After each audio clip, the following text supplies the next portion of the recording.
विषयाला सुरुवात करतोय। मी प्राध्यापक प्रकाश नाईक। आज आपल्या बहुजन संघटक या पेजवरती संवर्गनिहाय आरक्षण अर्थात 200 बिंदू नामावली, मागासवर्गीयांचं भवितव्य आणि अंमलबजावणीतील अडथळे या विषयावरती मी आज या पेजच्या माध्यमातून आपल्याशी संवाद साधणार आहे।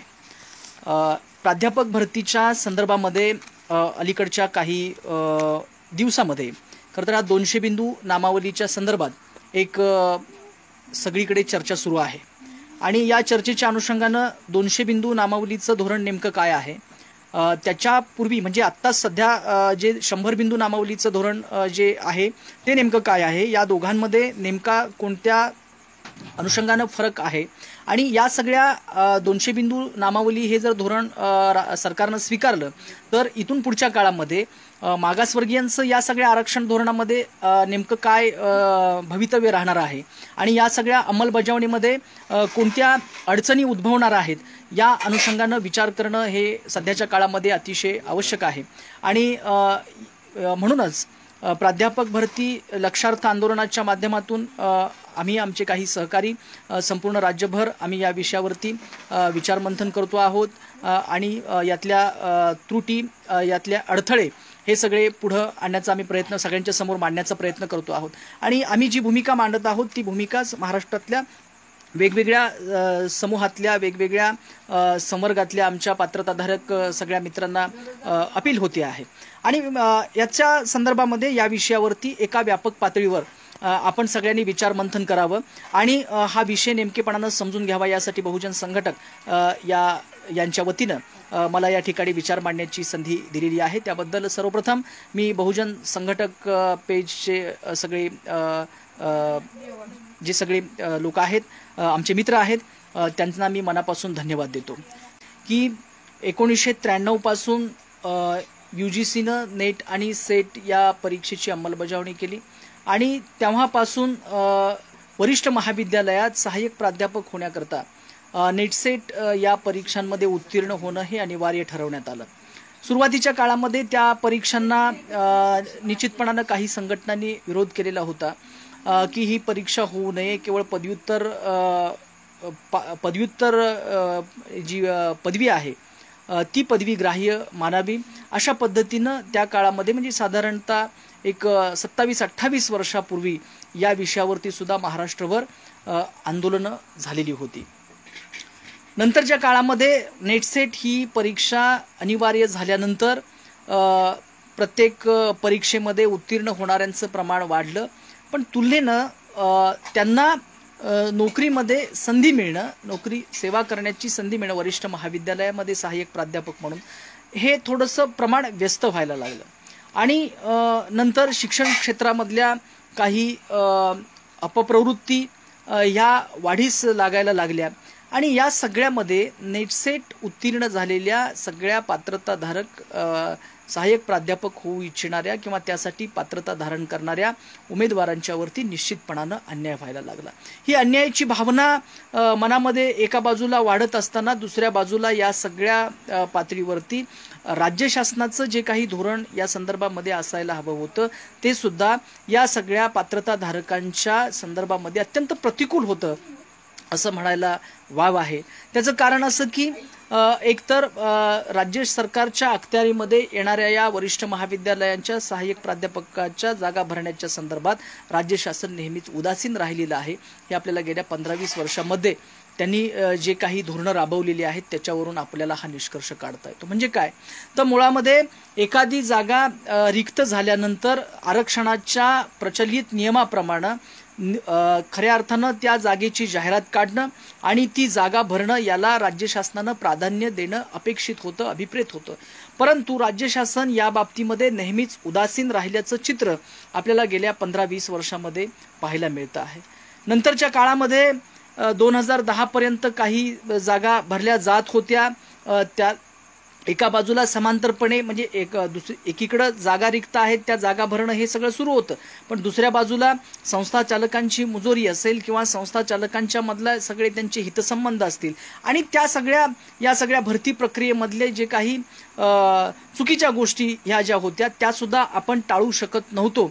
अशा पद्धतीनं एक वातावरण 2010-11 पर्यंत सगळं सुरू होतं. म्हणजेच या सगळ्या पात्रताधारकांनी एक असं मनाशी ठरवलेलं होतं की आपण पात्रता धारण करतो आहोत, येणाऱ्या काळामध्ये आपल्याला निश्चितपणानं वरिष्ठ महाविद्यालयामध्ये सहाय्यक प्राध्यापक म्हणून काम करण्याची संधी मिळणार आहे. हे सगळं त्यांनी म्हणजे त्यांच्या पुढं असतानाच 2011-12 पासून राज्य शासनानं भरती बंदी केलेली आहे. जवळजवळ आज या गोष्टीला 10 वर्षे उलटून गेली आहेत, 10 वर्षे होत आलेली आहेत. या कालखंडामध्ये राज्य शासनानं सहाय्यक प्राध्यापक भरती ही बंद केलेली आहे किंवा नवीन जागा भरण्याच्या संदर्भामध्ये कोणतीही पावलं त्यांनी उचललेली नाहीत. आणि हे 2011-12 पासून होत असताना म्हणजे तेव्हाचं जे सरकार होतं ते सरकार आणि 2014ला महाराष्ट्र राज्यामध्ये जे सत्तांतर झालेलं होतं त्यानंतर नवीन जे सरकार सत्तेवर आलेलं होतं ते सरकार आणि आत्ता 2019-20 मध्ये जे सरकार सत्तेवर आलेलं आहे ते सरकार म्हणजे असे तिन्ही या कालखंडामध्ये एक तर 5 वर्ष बीजेपी शिवसेनेचं सरकार होतं, 14 ते 19 या कालखंडामध्ये आता 3 पक्षांचं सरकार आलेलं आहे आणि त्यापूर्वी काँग्रेस राष्ट्रवादीचं सरकार होतं. अशा या तिन्ही सरकारांच्या कार्यकाळामध्ये उच्च शिक्षण विभागानं किंवा उच्च शिक्षण मंत्रालयानं किंवा एकूणच राज्य शासनाच्या सगळ्या धोरणाप्रमाणे या सगळ्या CHB चं काम करणाऱ्या आणि नेटसेट ही पात्रता धारण करणाऱ्या सगळ्या उमेदवारांच्या वरती एक फार मोठा अन्याय करण्याचं काम या राज्य सरकारच्या धोरणानं केलेलं आहे. हे आपल्याला मान्य करावं लागेल, कारण वस्तुस्थिती तशी आहे. 2011 पर्यंत भरती होत होती, काही जागा भरल्या जात होत्या, त्यामध्ये काही या क्षेत्रातल्या अपप्रवृत्तींनी शिरकाव केलेला होत्या. हे जरी मान्य असलं तरी सुद्धा ती भरती प्रक्रिया सुरू होती. म्हणजे किमान या सगळ्या नेटसेट ही परीक्षा उत्तीर्ण झालेल्या अशा सगळ्या पात्रताधारक उमेदवारांना एक आशा होती की येणाऱ्या काळामध्ये आपण या सगळ्या प्रवाहामध्ये जाऊ शकू आणि सहाय्यक प्राध्यापक म्हणून आपण काम करू शकू, वरिष्ठ महाविद्यालयामध्ये आपल्याला सेवा करण्याची संधी मिळणार आहे.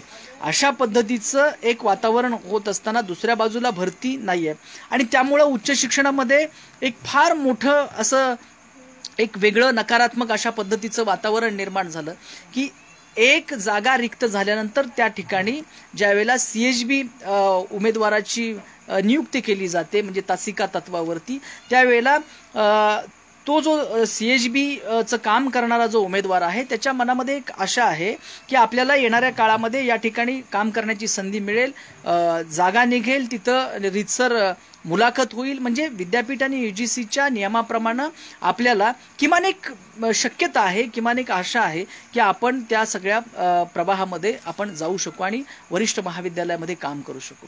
या सगळ्या कालखंडामध्ये CHB प्राध्यापकांचा एक असा वेगळा वर्ग तयार झाला की त्यांनी खूप सहन केलेलं आहे, त्यांनी खूप सोसलेलं आहे आणि इथल्या सगळ्या शिक्षण व्यवस्थेतल्या चुकीच्या गोष्टींचा त्याला फार मोठा फटका बसलेला आहे.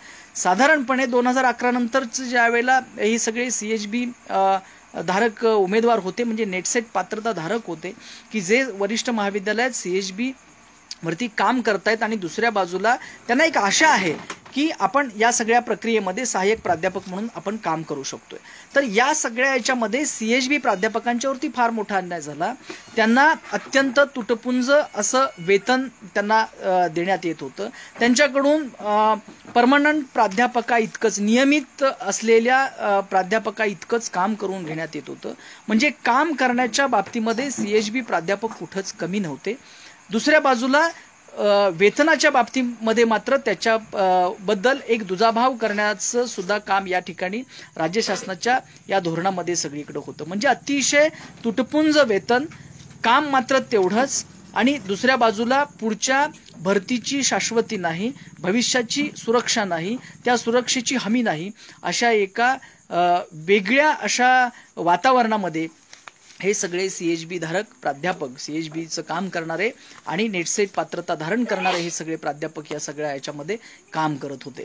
आणि मग ह्या सगळ्या नेटसेट पात्र असणाऱ्या, ही परीक्षा उत्तीर्ण झालेल्या आणि CHBचं काम करणाऱ्या आणि CHBच्याही प्रवाहामध्ये नसणाऱ्या अशा सगळ्या या पात्र उमेदवारांचं एका बाजूला वय वाढत होतं, दुसऱ्या बाजूला सुरक्षेची कोणतीही हमी नव्हती, दुसऱ्या बाजूला कुटुंब चालवण्याची एक फार मोठी जबाबदारी त्यांच्यावरती असताना सुद्धा त्यांना महाराष्ट्र शासनानं पूर्णतः त्यांच्याबद्दल अनास्था दाखवलेली होती, त्यांच्याप्रती कोणती संवेदनशीलता दाखवलेली नव्हती.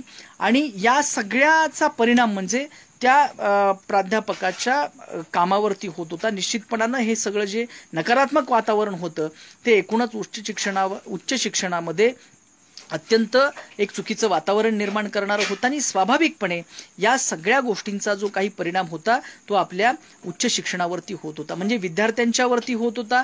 शिक्षण देणं आणि विद्यार्थ्यांनी म्हणजे शिक्षकांनी प्राध्यापकांनी शिकवणं, विद्यार्थ्यांनी शिकणं या प्रक्रियेवरतीच थेटपणे याचा सगळा संबंध जोडला जात होता आणि या प्रक्रियेवरती त्याचा परिणाम होत होता. दुसऱ्या बाजूला कुटुंबाची एक जबाबदारी होती आणि त्यामुळं या सगळ्या CHB प्राध्यापकांचं हे जे काही सगळं शोषण चाललेलं होतं ही एक विदारक आणि भयानक अवस्था या महाराष्ट्रामध्ये सातत्यानं गेली काही दशके या ठिकाणी सुरू आहे. परंतु या सगळ्या वर्गाला आधार देणं खरं तर उच्च शिक्षण हे फार महत्त्वाचं आहे. कोणत्याही राष्ट्राच्या प्रगतीमध्ये त्या राष्ट्राचं उच्च शिक्षण किती दर्जेदार आहे, किती सकस आहे, किती गुणवत्तापूर्ण आहे आणि ही शिक्षण देण्याची घेण्याची प्रक्रिया किती चांगल्या प्रकारे चालू आहे त्याच्यावरती खरं तर त्या राष्ट्राच्या यशाचं आणि त्याच्या प्रगतीचं मोजमाप व्हायला पाहिजे. परंतु आपल्या देशामध्ये मात्र या संदर्भामध्ये फार उदासीन आणि अनास्थेचं वातावरण आहे हेही आपल्याला समजून येतं. म्हणजे या कालखंडामध्ये CHB प्राध्यापकांचा आणि नेटसेट पात्रताधारकांचा असा एक वर्ग तयार झाला की या वर्गाकडं राज्य शासनानं दुर्लक्ष केलं, त्यांना कोणताही आर्थिक आधार दिला नाही, त्यांच्याकडून काम करून घेतलं. म्हणजे नियमित प्राध्यापका इतकंच काम हे सगळे CHB धारक प्राध्यापक करत आहेत, नेटसेट पात्रताधारक आणि जे CHBचं काम करतात ते सगळे काम करत आहेत. म्हणजे परीक्षेचं काम असेल, महाविद्यालयामध्ये असणारे वेगवेगळे उपक्रम असतील, त्या सगळ्यामध्ये हे आपली पूर्णपणे ताकद लावून आपली जी काही कौशल्य आहेत, आपलं जे काही प्रतिभा आहे, आपलं जे काही ज्ञान आहे हे सगळं ज्ञान आपल्या महाविद्यालयासाठी ते समर्पित भावनेनं काम करत आहेत. त्या बदल्यात त्यांना जो मोबदला मिळतो आहे तो मोबदला मात्र अत्यंत तुटपुंजा आहे. या महाराष्ट्रामधलं वास्तव आहे. आणि मग हे एका बाजूला अशा प्रकारचं वातावरण निर्माण झालेलं असताना या CHB प्राध्यापकांच्या आर्थिक, मानसिक आणि कौटुंबिक स्वास्थ्यावरती या सगळ्या गोष्टींचा परिणाम झालेला आहे हे सुद्धा आपण समजून घेतलं पाहिजे.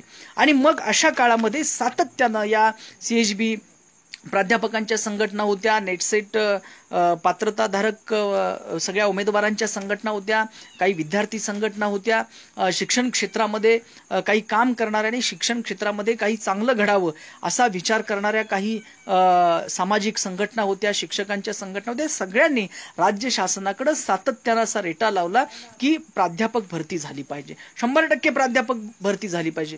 माझ्या माहितीप्रमाणे 2014ला हे ज्यावेळेला काँग्रेस राष्ट्रवादीचं सरकार होतं ते सरकार सत्तेतून जाण्यापूर्वी त्यांची जी काही कॅबिनेट बैठक झालेली होती त्याच्यामध्ये त्यांनी एक असा निर्णय घेतला होता की आम्ही येणाऱ्या काळामध्ये प्राध्यापक भरती करू. राजेश टोपे साहेब मला वाटतं त्यावेळेला उच्च शिक्षण आणि उच्च तंत्र शिक्षण मंत्री होते. आणि नंतर ते सत्तेतून गेले. नंतर भारतीय जनता पार्टी आणि शिवसेनेचं सरकार आलं, त्यांच्याकडे सुद्धा हा सगळ्या संघटनांनी तगादा लावला, जोर लावला आणि या सगळ्या वर्गाच्या जे काही वेदना होती, यांच्या काही हाल अपेष्टा होत्या त्या त्यांच्यापर्यंत पोहोचवण्याचा प्रयत्न केला. तिथं फार मोठं आंदोलन झालं, पुण्यामध्ये झालं, कोल्हापूरमध्ये, संपूर्ण राज्यभर त्याचे पडसाद उमटले. आणि मग विनोद तावडे या विभागाचे मंत्री असताना त्यांनी काही निर्णय घेतले आणि 40% भरती करण्याचं त्यांनी त्याच्यामध्ये एक पाऊल उचललं. खरं तर ही सगळ्या या नेटसेट पात्रताधारकांची आणि CHB वरती काम करणाऱ्या प्राध्यापकांची ही अत्यंत क्रूर चेष्टा या दोन्ही सरकारांनी त्या काळामध्ये केलेली होती. म्हणजे 2011 पासून भरती थांबवणं आणि 2014 मध्ये नव्यानं सत्तेत आलेल्या सरकारनं काही टक्के भरती करण्याचं सुतोवाच करणं आणि ती भरती होते तोपर्यंत त्यांचं सरकार जाणं आणि नवं सरकार येणं आणि पुन्हा त्यांनी त्याच्याकडे म्हणजे जुनं सरकार असताना हे सगळे संघर्ष करणारे सीएचबी प्राध्यापक आणि नेटसेट पात्रताधारक ज्यावेळेला आंदोलन करत होते त्यावेळेला आत्ताच्या विद्यमान सरकारमधले काही सहभागी असणारी मंडळी त्या आंदोलनाला पाठिंबा देण्यासाठी आली होती. त्यांनी शब्द दिलेला होता की आम्ही सत्तेवर आल्यानंतर हे काम करू आणि आम्ही तुमच्या सोबत आहोत. म्हणजेच या सगळ्या एक राजकीय धोरण म्हणून सुद्धा आपण याच्याकडे बघितलं पाहिजे की पक्ष कोणताही असू दे या वर्गाकडे सातत्यानं गेली काही वर्षे दुर्लक्ष झालेलं आहे. यांच्याप्रती कोणत्याही प्रकारची संवेदनशीलता दाखवण्यामध्ये सरकार अपयशी ठरलेलं आहे आणि या सीएचबी प्राध्यापकांचे आणि नेटसेट पात्रताधारकांचे प्रश्न समजून घेण्यामध्ये हे सरकार अपयशी ठरलंय, कमी पडलंय आणि त्याच्यावरती तोडगा काढण्यासाठी पण कमी पडलंय. तोडगा काढणं म्हणजे काय करणं आहे तर गेली काही वर्षे सातत्यानं संपूर्ण महाराष्ट्रभर आंदोलनं होत आहेत आणि ही या सगळ्या लोकांची जी भावना आहे सीएचबी प्राध्यापकांची आणि नेटसेट पात्रताधारकांची की 100% प्राध्यापक भरती करा, या मागणीकडे दुर्लक्ष करण्याचं काम या सगळ्या सरकारनं केलेलं आहे. आणि आता अशा अवस्थेमध्ये म्हणजे आपल्या उमेदीतली तारुण्यातली खूप महत्त्वाची वर्षे ज्या वेळेला 100% प्राध्यापक भरती होणार आहे आणि आम्ही नेटसेट पात्रताधारक आहोत, आम्हाला नक्की संधी मिळेल या प्रक्रियेमधून, अशा आशेवर असलेल्या या सगळ्या उमेदवारांच्या वरती फार मोठी एक अन्यायाची बाजू या सरकारच्या माध्यमातून घडलेली आहे, हेही आपण समजून घेतलं पाहिजे. म्हणजे हे सगळं वास्तव मी तुम्हाला तुमच्या समोर एवढ्यासाठी विशद केलं की याच्यावरती काय उपाय होता. हे यांनी एवढा या सगळ्या प्राध्यापकांनी या सगळ्या सीएचबीचं काम करणाऱ्या आणि नेटसेट पात्रता धारण करणाऱ्या सगळ्या उमेदवारांनी काय पेशन्स ठेवले होते, काय संयम ठेवला होता की येणाऱ्या काळामध्ये 100% प्राध्यापक भरती होणार आहे, आम्ही त्या प्रक्रियेमध्ये जाणार आहे. किमान ही आशा होती, परंतु सरकार काही याच्या पुढचं पाऊल उचलायला तयार नाहीये. म्हणजे मागचं सरकार तर ते अभ्यास करत होते, हे सरकार आता आलेलं आहे. तर या सगळ्या पार्श्वभूमीवरती 100% प्राध्यापक भरतीचं ज्या वेळेला म्हणणं सगळ्यांची भावना जोपर्यंत सरकारकडे गेली त्याच दरम्यान प्रचलित 100 बिंदू नामावलीच्या धोरणाप्रमाणे आरक्षण धोरणाप्रमाणे ही भरती होऊ नये तर UGCनं मार्गदर्शन केल्याप्रमाणे आणि UGCच्या एका पत्राचा आधार घेऊन स्टेट गव्हर्नमेंटनं अगदी अलीकडच्या मार्चमध्ये म्हणजे अलीकडच्या काळामध्ये 200 बिंदू नामावलीप्रमाणे आरक्षण धोरण राबवून या प्राध्यापकांची भरती करावी याच्या संदर्भात अभ्यास करण्यासाठी एक समिती गठीत केल्याची माहिती पुढे येते. आता मुद्दा होतो की जवळजवळ 10 वर्षे संघर्ष केल्यानंतर या तिन्ही सरकारांशी 2 हात केल्यानंतर रस्त्यावर उतरल्यानंतर म्हणजे एका बाजूला अत्यंत तुटपुंजा वेतनावरती महाविद्यालयामध्ये शिकवायचं, तिथल्या जबाबदाऱ्या पार पाडायच्या, तिथं काम करण्यामध्ये कोणतंही कमी पडायचं नाही कोणत्याही पातळीवरती, आणि दुसऱ्या बाजूला आपल्या भविष्याबद्दलची कोणती सुरक्षा नाही. अशा कालखंडामध्ये या सगळ्या सीएचबी प्राध्यापकांनी आणि नेटसेटग्रस्त म्हणजे नेटसेट पात्रता धारण केलेल्या आणि ज्यांना सेवेची संधी मिळत नाही अशा सगळ्या उमेदवारांच्या वतीनं सातत्यानं आंदोलनं झाली आणि हे सगळे लोक रस्त्यावर उतरले. याचा परिपाक म्हणून आता उदय सामंत हे ज्या वेळेला या खात्याचे मंत्री झाले तेव्हा त्यांनी काही हालचाली सुरू केल्या असं भासवलं. म्हणजे आत्तापर्यंत भासवलं मी यासाठी म्हणतोय की नाही मग विचार सुरू आहे, आम्ही लवकरात लवकर याच्याबद्दल काही एक निर्णय, किमान हा विषय त्यांनी चर्चेला आणलेला होता. अगोदरच्या सरकारनं तर त्याला काहीच सकारात्मक प्रतिसाद दिलेला नव्हता. तुलनेनं काही बैठका होत होत्या या सरकारच्या काळामध्ये आणि प्राध्यापक भरतीचा विषय तिथं चर्चेला तरी किमान जात होता. परंतु या सगळ्या टप्प्यावरती आता 100% प्राध्यापक भरती होईल अशी आशा पुन्हा नव्यानं पल्लवित झालेली होती. आणि अशा काळामध्ये 200 बिंदू नामावलीची एक मागणी पुढे येते आणि त्याच्यावरती सरकार तात्काळ सकारात्मक काही निर्णय घेतं किंवा एक पाऊल उचलतं, काही कृती करतं. आणि गेल्या मार्चमध्ये या 200 बिंदू नामावली आरक्षण धोरणाच्या संदर्भामध्ये अभ्यास करण्यासाठी एक समिती गठीत करण्यात आलेली आहे. त्या बैठकीच्या मध्ये असं म्हणजे एका महिन्याच्या आतमध्ये त्या समितीनं काही त्यांचा अहवाल जो आहे तो द्यायचा आहे असं म्हटलेलं आहे. त्याला आता महिना उलटून गेला असला तरी त्या संदर्भातला अहवाल काही राज्य शासनाला प्राप्त झाला किंवा काय याची माहिती माझ्यापर्यंत नसली तरी सुद्धा राज्य सरकारनं हे पाऊल मात्र उचललेलं आहे असं आपल्याला दिसतं. म्हणजेच हे सगळं सीएचबी धारकांचं आणि नेटसेट पात्र असणाऱ्या उमेदवारांचं हे सगळं वास्तव गेल्या 10-15 वर्षातलं वय वाढलेलं आहे. काही जणांची तर 40 उलटून गेली, काही जण 45 वयाची म्हणजे वयाची 45 त्यांनी क्रॉस केलेली आहे. म्हणजे कुटुंबाची जबाबदारी आहे, येणारा आपल्या आयुष्यातला अत्यंत कमी काळ या सगळ्या उमेदवारांच्या हातामध्ये आहे. आणि इतकं असताना सुद्धा हे काम करत असताना सुद्धा सीएचबीचं त्यांना काम करून घेतलं जातंय, वेतन नाही. अशा सगळ्या एका चक्रव्यूहात ही सगळी उच्च शिक्षित मंडळी अडकलेली असताना राज्य शासन मात्र त्याच्याकडे अनास्थेनं पाहतंय. असं एक वास्तव आपल्या महाराष्ट्रामध्ये असताना मग 200 बिंदू नामावलीची मागणी पुढे येते आणि या 200 बिंदू नामावलीच्या आरक्षण धोरणाप्रमाणे येणाऱ्या काळामध्ये भरती प्रक्रिया व्हावी या मागणीला एक सकारात्मक प्रतिसाद देत असं म्हणा किंवा त्याच्यावरचा अभ्यास करण्यासाठी एक समिती पुढे येते. मग आता प्रश्न निर्माण होतो की गेली 10 ते 15 वर्षे 10 वर्षे तरी आपण सगळेजण ही मागणी करतो आहोत 100% प्राध्यापक भरती होण्यासाठी आणि आता तशा पद्धतीच्या हालचाली सुरू झाल्यानंतर पुन्हा 200 बिंदूचा जर हा एक मुद्दा पुढे येत असेल तर निश्चितपणानं त्या समितीचा अहवाल येणं, त्याच्या सगळे साधक बाधक विचार करणं आणि पुन्हा विद्यार्थी संख्या आणि रिक्त पद यांचा ताळमेळ घालून पुन्हा 200 बिंदूचं नामावलीचं आरक्षण धोरण या ठिकाणी राबवणं, या सगळ्या प्रक्रियेमध्ये प्रचंड वेळ जाण्याची शक्यता आहे आणि पुन्हा ही 100% प्राध्यापक भरती जी आहे ती आणखी पुढे जाण्याची शक्यता आहे आणि यामध्ये सर्वार्थानं या सगळ्या नेटसेट पात्र असलेल्या उमेदवारांचा आणि आता नेटसेट पात्र असणाऱ्या आणि CHBचं काम करणाऱ्या या सगळ्या प्राध्यापकांच्या दृष्टिकोनातनं ही अत्यंत खरं तर वाईट गोष्ट असेल की ही प्राध्यापक भरती आणखी पुढं काही लांबवणं. मग आता मात्र आपल्याला विचार करावा लागेल की आता आपण या टप्प्यावरती नेट सेट असणारे आणि CHB करणारे अशा सगळ्या प्राध्यापकांच्या वतीनं आपण आपली भूमिका काय असली पाहिजे किंवा यामधली वस्तुस्थिती काय ही महाराष्ट्रासमोर आली पाहिजे, म्हणजे पालकांच्या समोर आली पाहिजे, विद्यार्थ्यांच्या समोर आली पाहिजे, समाजाच्या समोर आली पाहिजे. कारण या वर्गाचं जे शोषण या काळामध्ये या सरकारने केलेलं आहे, म्हणजे या दोन्ही तिन्ही आता ही तिसरं सरकार आलेलं आहे, तर हे प्रचंड आणि हे गंभीर आहे. हे शोषण जे आहे ते गंभीर आहे. म्हणजे उच्च शिक्षणाच्या क्षेत्रामधल्या काम करणाऱ्या या सगळ्या प्राध्यापकांच्याकडं हे सरकार ज्या अनास्थेनं पाहते हे खरं तर निषेधार्ह आहे. म्हणजे ज्या पद्धतीनं त्यांनी या प्राध्यापक भरतीकडे दुर्लक्ष केलं आणि एकूणच उच्च शिक्षणाचं नुकसान केलेलं आहे ते हा जो म्हणजे या गोष्टीला कारणीभूत, या गोष्टीला जबाबदार इथलं राज्य शासन तिन्ही सरकार आहेत.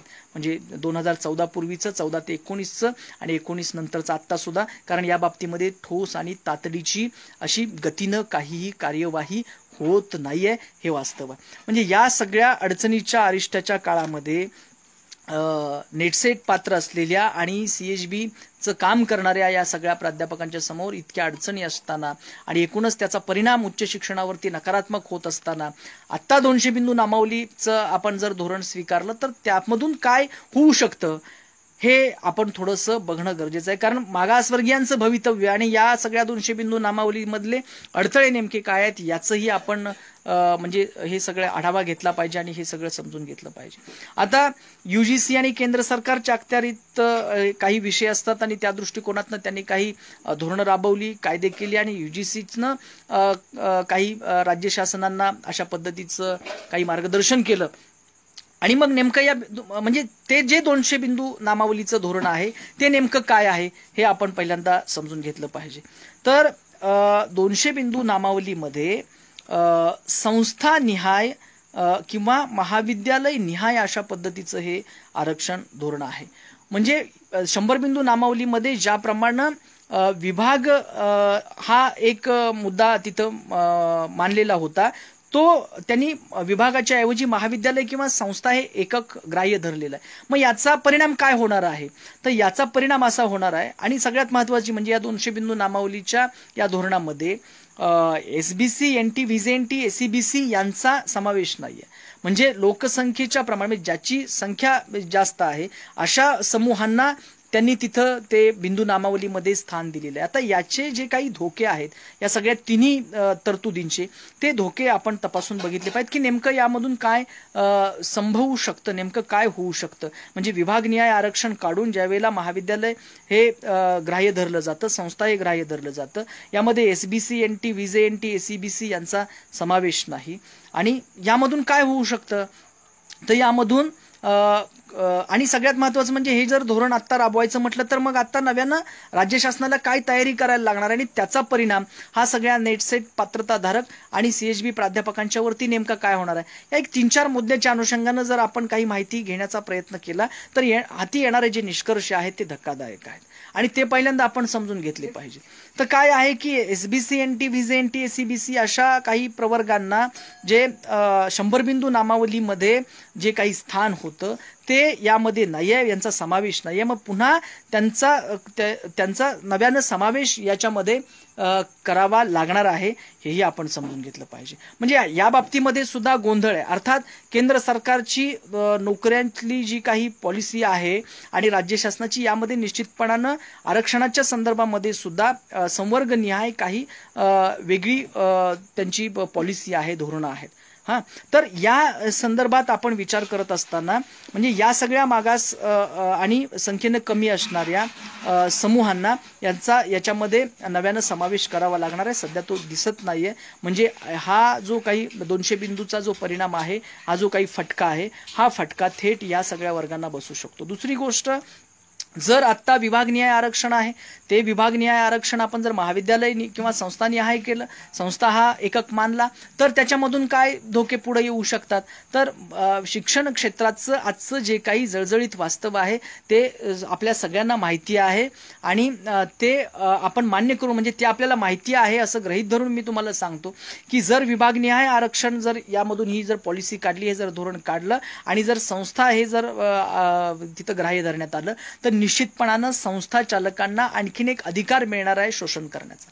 ही वस्तुस्थिती आपण समजून घेतली पाहिजे. आरक्षण धोरणाला इथं मूळ आरक्षण धोरण जे आहे, सामाजिक न्यायाचं जे तत्व आहे, त्याला या ठिकाणी पुन्हा इथं अडचण निर्माण होण्याची शक्यता आहे. म्हणजेच त्यांचे हितसंबंध, त्यांचं राजकारण आणि पुन्हा आरक्षणातल्या काही समूहांना साईट्रॅक करणं, निग्लेक्ट करणं, या गोष्टी या सगळ्या धोरणामध्ये होऊ शकतात. आणि याचा म्हणजे आपण एक प्रकारे त्यांना चुकीचं काही करण्यासाठी संस्था चालकांना वगैरे आपण उत्तेजन दिल्यासारखं आहे. त्यांच्यावरती या बाबतीमध्ये अंकुश किंवा निर्बंध असणार नाहीये, त्यांना त्या ठिकाणी मुभा मिळणार आहे. म्हणजेच पुन्हा इथं खऱ्या अर्थानं मागासवर्गीयांच्यावरती, जे सगळे मागासवर्गीय आहेत, जे आरक्षणाचा लाभ घेतात, त्यांच्यावरती हा एक प्रकारे अन्याय होण्याची शक्यता आपल्याला या ठिकाणी या 200 बिंदू नामावलीच्या आरक्षण धोरणामधून कदाचित होऊ शकते असं आपल्याला म्हणता येईल. आता दुसऱ्या बाजूला ज्यावेळेला आपण 200 बिंदू नामावलीचं आरक्षण धोरण जर स्वीकारलं, तर एका वेळी या सगळ्या हे जे काही पॉईंट आपल्याला दिसत आहेत, म्हणजे OBC SC ST NT VJNT अशा, तर महाविद्यालय हे धरल्यामुळं, ग्राह्य धरल्यामुळं तिथं एका वेळेला एवढ्या जागा, जास्तीत जास्त जागा तिथं रिकाम्या होतील, रिक्त होतील आणि या सगळ्यांना तिथं संधी मिळेल असंही होणार नाहीये. त्यामुळे विभागनिहाय आरक्षण हा जो महत्त्वाचा 100 बिंदू नामावलीतला जो काही महत्त्वाचा मुद्दा आहे, तो या सगळ्या मागास घटकांच्या दृष्टिकोनातून, आरक्षणाच्या दृष्टिकोनातून अतिशय महत्त्वाचा आहे. काही ठिकाणी SCचं आरक्षण म्हणजे यापूर्वी तिथला तो अनुशेष भरण्यात आलेला आहे. त्यामुळे ते पॉईंट पुढे सरकत आता पुढच्या VJNT असतील किंवा NT असतील, यांना 100 बिंदू नामावलीतून जी संधी मिळू शकते, ती संधी 200 बिंदू नामावलीतून मिळण्याची शक्यता कमी दिसते आहे. म्हणजे हे सगळे धोके आपल्याला आजच्या या काळामध्ये इथं दिसत आहेत. म्हणजेच काय, तर 200 बिंदू नामावलीचं आरक्षण धोरण ज्या वेळेला इथं स्वीकारलं जाईल, त्यावेळेला हे सगळे गोंधळ निर्माण होणार आहेत. दुसऱ्या बाजूला 100 बिंदू नामावलीच्या आरक्षण धोरणाप्रमाणे या ठिकाणी काही राज्य शासनाला जी भरती प्रक्रियेच्या संदर्भामध्ये काही पूर्वतयारी करावी लागते, ती पूर्वतयारी या ठिकाणी झालेली आहे. काही माहिती राज्य शासनाकडे किंवा जॉईंट डायरेक्टर कार्यालयाकडे जी द्यायची असते किंवा त्यांनी जे काही प्राथमिक कामं करायची असतात ती झालेली. आता पुन्हा नव्यानं ज्यावेळेला 200 बिंदू नामावली आरक्षण धोरणाचं ज्यावेळेला या ठिकाणी इम्प्लिमेंटेशन करण्याचा ज्यावेळेला प्रयत्न होईल, त्यावेळेला निश्चितपणानं पुन्हा या सगळ्या गोष्टी पुन्हा नव्यानं कराव्या लागतील आकृतीबंधासहित. आणि मग असणारी विद्यार्थी संख्या, असणाऱ्या रिक्त जागा यांचा पुन्हा ताळमेळ घालणं आणि पुन्हा ते सगळं इम्प्लिमेंटेशन करणं, पुन्हा त्याचं अंमलबजावणी करणं, यामध्ये पुन्हा एक फार मोठा विलंब लागू शकतो आणि 100% प्राध्यापक भरतीला पुन्हा ब्रेक लागण्याची शक्यता सुद्धा आपल्याला नाकारता येत नाहीये. म्हणजेच आपल्याला पुन्हा याच्यामध्ये SEBC आणि OBC यांचं स्थान निश्चित करावं लागणार आहे. कारण आर्थिकदृष्ट्या मागास आणि मग केंद्राचं आणि राज्याचं OBC यामधली जी काही म्हणजे आपल्याला तफावत दिसते, यामधला जो काही फरक दिसतोय, तो आपल्याला क्लिअर करावा लागणार आहे. म्हणजे एकाच वेळी हे राबवल्यामुळं असे वेगवेगळे गोंधळ उडण्याची शक्यता आहे आणि त्याचा अंतिमतः फटका हा या सगळ्या मागासवर्गीय उमेदवारांना बसणार आणि एकूणच या आरक्षण धोरणाला बसणार आहे. आणि त्यामुळे त्याच्यामध्ये काही अजून सुस्पष्टता नाही. अशा काळामध्ये पुन्हा आपण हे जर केलं तर आपण जो संघर्ष करत होतो की 100% प्राध्यापक भरती झाली पाहिजे ही, आणि आता ती कुठंतरी ती चर्चा होती की नाही 100% प्राध्यापक भरती होण्याच्या दृष्टिकोनातनं काही पावलं राज्य सरकार उचलतंय, बैठका होत आहेत, एक जनरेटा जो असतो तो पुढे येतोय, एका बाजूला रस्त्यावरचे आंदोलन होत आहेत. म्हणजे या सगळ्या कोरोनाच्या काळामध्ये सुद्धा CHB प्राध्यापकांनी, नेटसेट पात्र उमेदवारांनी रस्त्यावर उतरून आंदोलनं केलेली आहेत. आणि हे सगळं लक्षात घेता आत्ता आपण पुन्हा जर हा निर्णय घेण्याचं जर आपण त्याला समर्थन दिलं किंवा राज्य शासनानं हा निर्णय घेतला तर निश्चितपणानं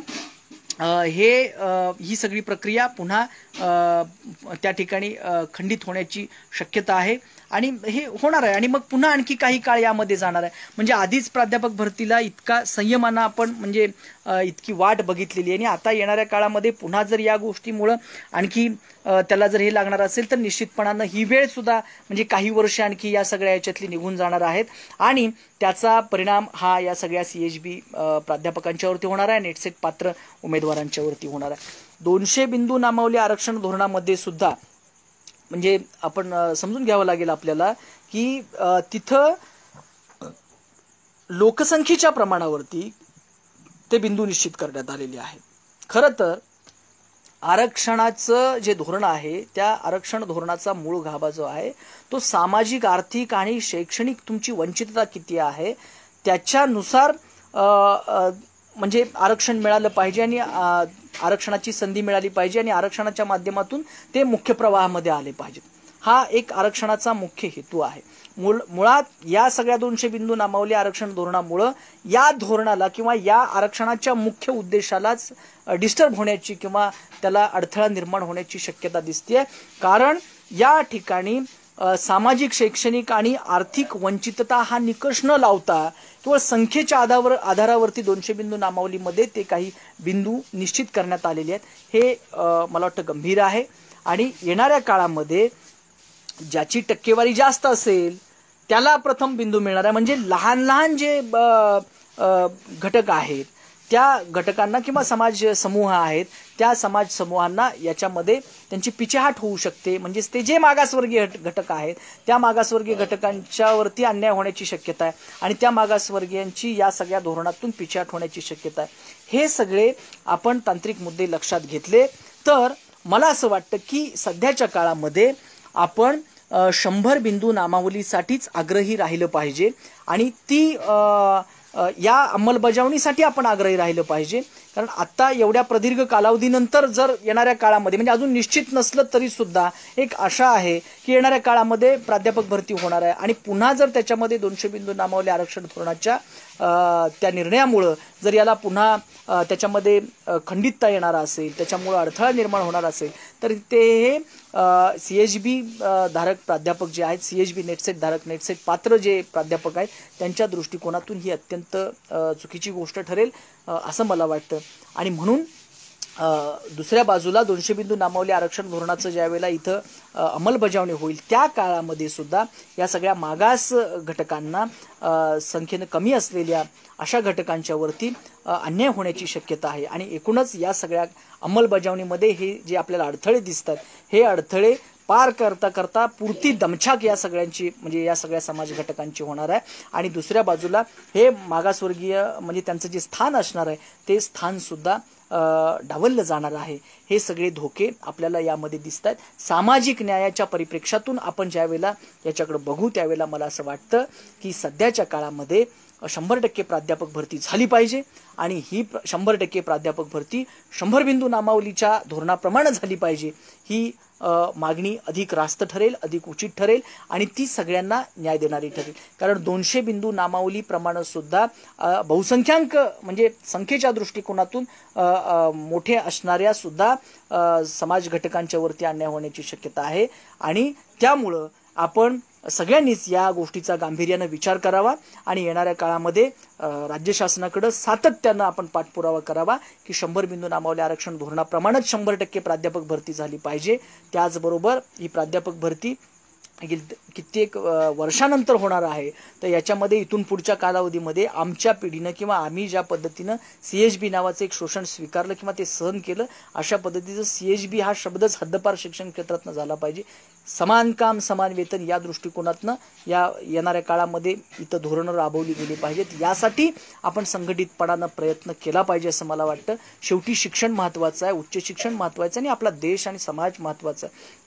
हा एक जेव्हा आपण व्यापक विचार करू त्यावेळेला निश्चितपणानं आपण याच निष्कर्षापर्यंत येऊ की 100% प्राध्यापक भरती होणं अत्यंत गरजेचं आहे. आणि ती आत्ताच्या काळामध्ये म्हणजे या सगळ्या आत्तापर्यंतच्या सगळ्या नेटसेट पात्र उमेदवारांचा विचार करता त्यांचं सामाजिक स्थान, त्यांची आर्थिक स्थिती, त्यांची मानसिक स्थिती, त्यांचं कौटुंबिक स्थान, या सगळ्या गोष्टींचा विचार करून आणि त्यांचं आत्ता असणारं वय, या सगळ्या गोष्टी विचार करून आपण असाच आग्रह आपण धरू शकतो.